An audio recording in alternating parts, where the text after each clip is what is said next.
Student, तो हमें 11th class history second lesson writing and the city life.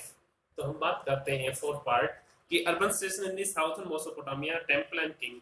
तो जो दक्षिणी जो मोसोपोटामिया जो उसका शहरीकरण और मंदिर और राजा के बारे में from the 5000 BC and settlement जो बस्ती थी begin to develop in the southern Mesopotamia earliest city images from the some of these settlements.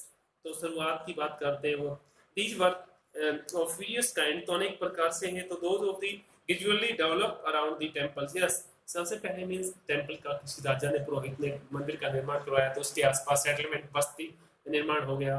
तो development centre of the trade और मेन जो था वो विकास था, जो केंद्र था मेन व्यापार का। एंड इंपीरियल सिटी जो शाही शहर था, city of the first two kinds of the well discussed here. तो हम दो तरह प्रकार के चर्चा करेंगे दो श्रेणी की सिटी के बारे में। तो अर्ली जो सेटल्ड है and begin build and rebuild temples at selected spot in the village. Yes, चुने हुए स्थानों पे मतलब मिले हैं जगह मंदिर वगैरह का निर्माण किया। Earliest known as the temple was small shrine, जो देवालय था अब made of the unbaked bricks. Yes, कच्ची ईंटों से बना हुआ था। And temple were the residence of the various gods. Yes, अनेक देवी देवताओं के निवास थे। ऑफ द मून गॉड उर, जो उर शहर था उसमें जो चंद्रमा था देवता। And Anna and goodness of the love of the war, और यस प्यार और युद्ध का जो देवता था। कंस्ट्रक्शन इन ब्रिक्स, जब जैसे ही पक्का मंदिर बनाने लगे तो temple become large over time with several rooms, अनेक कमरे होते थे। अराउंड ओपन कोर्टयार्ड, और खुला बरामदा होता था। And some of the early one was the possibly no unlike the ordinary house for the temples was the house of the gods. Yes, इस टाइप के मतलब मकान नहीं मिले, मंदिर मिला है। तो but the example of the always there outer wall, जो बाहरी दीवार थी, and going in the out at the regular intervals. Yes, बाहर की ओर मुड़ी हुई थी। तो हम बात करते हैं no ordinary building overhead. Yes, उस टाइप की और कोई इमारत नहीं थी। तो the god was the focus of worship. Yes, main जो भक्ति का केंद्र था। And him him peoples and grains and curds, अनाज, दही and fish. And the goods was the theoretical honors, जो सैद्धांतिक रूप से एग्रीकल्चर फील्ड्स।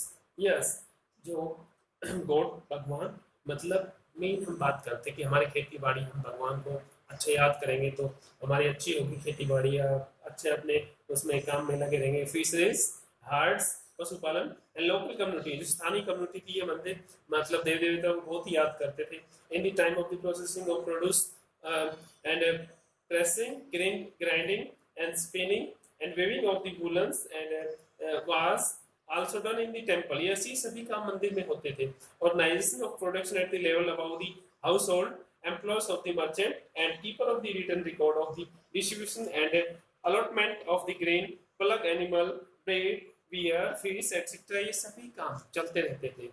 तो the temple gradually developed its activity. Yes, तो मंदिर मेन जो था, जो विकास था, गतिविधियों का केंद्र था, become the main urban institute, यह शहरी संस्था थी।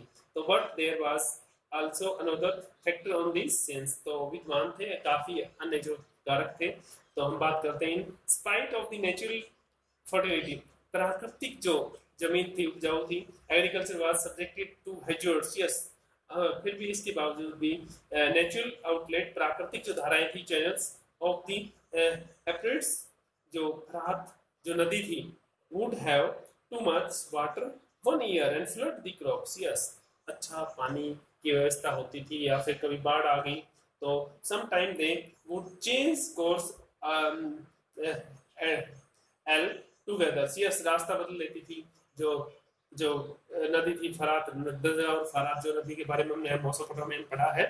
And archaeologist records show the village were periodically and relocated in the Mesopotamia history. Yes, तो मोसोपोटामिया का इतिहास गवाह है कि दोबारा से मतलब स्थापित होना पड़ता शहर को। क्यों? काफी जो दर्जा जो नदी थी, फरात नदी थी, वो उसमें फ्लड के द्वारा उसको काफी प्रॉपर्टी एंड लाइफ को डैमेज कर देती थी। There were man made problem as well as, तो मेन काफी समस्या थी। लाइव ऑन दी अपस्ट्रीम, जो उपली इलाके थे, and stretches of the channels, ज्यादा पानी आ जाता था तो उसमें divert so water into their field, the village downstream, जो धारा के नीचे की ओर बहते हुए गांवों को पानी ही नहीं मिलता था, तो लेफ्ट विदाउट वाटर, यस, निचले एरिया में पानी नहीं पहुंचता था, तो ज्यादा पानी मिलता था एक एरिया को, तो they could neglect of the clean out of the silt and they stretch of the channels and blocking the flow of water further down and early Mesopotamian countryside, जो गांव की तरफ हम बात कर रहे हैं, and prepared conflict over the land and water, ये पानी और जमीन को लेकर काफी टकराव हुए हैं, तो when there is continuous warfare in the regions, yes, लगातार उसमें काफी लड़ाई झगड़े होते रहते थे, दो चीफ जो मुखिया था who had been successful in the war, yes, और जीत जाता सफल रहता, ओबलिंग एंड देयर जो ओबे था, and following by the distributing and loot, और काफी प्रॉपर्टी लूटता था, and could and take presents from the defeated group to employ and their guard or servant, yes, जो डेफिड, जो हारा हुआ जो दूसरा समुदाय है, उनको काफी लोगों को कैप्चर करके गार्ड और सर्वेंट, नौकर बनाते, दास बनाते थे, could increase the influence of the cult, और प्रभाव अनुयायियों की संख्या बढ़ा लेते थे, and war leaders and today's gone tomorrow until time come from leadership come to increase the well-being of the community and the certain of the new institute, yes, तो बड़ी पार्टियां स्थापित हो गई थी, नई संस्था, practice in the time of the वेल्टिशंस, chief begin offer processes booty of the gods and the beautiful the community temples, इसलिए वो भगवान को मतलब बहुत ही ब्यूटीफुल प्यारा था, वो समुदाय और टेंपल का निर्माण करते थे, एंड फेच फाइन स्टोन, और वहां पे भेजा मतलब अच्छे पत्थरों की तलाश थी गॉड्स के लिए, मंदिर के लिए, community, and organise the distribution of the temple wealth and the efficient and accounting for the things and come in the want out of the poem about the in Imarkar, जो show कर रहा है कि the king high status, yes, Imarkar जो कर रहा है राजा बहुत ही मतलब high status and authority of the command the community, yes, और पूरी समुदाय को उसकी कमांड माननी पड़ती थी। तो थैंक यू, आज के टॉपिक बस इतना।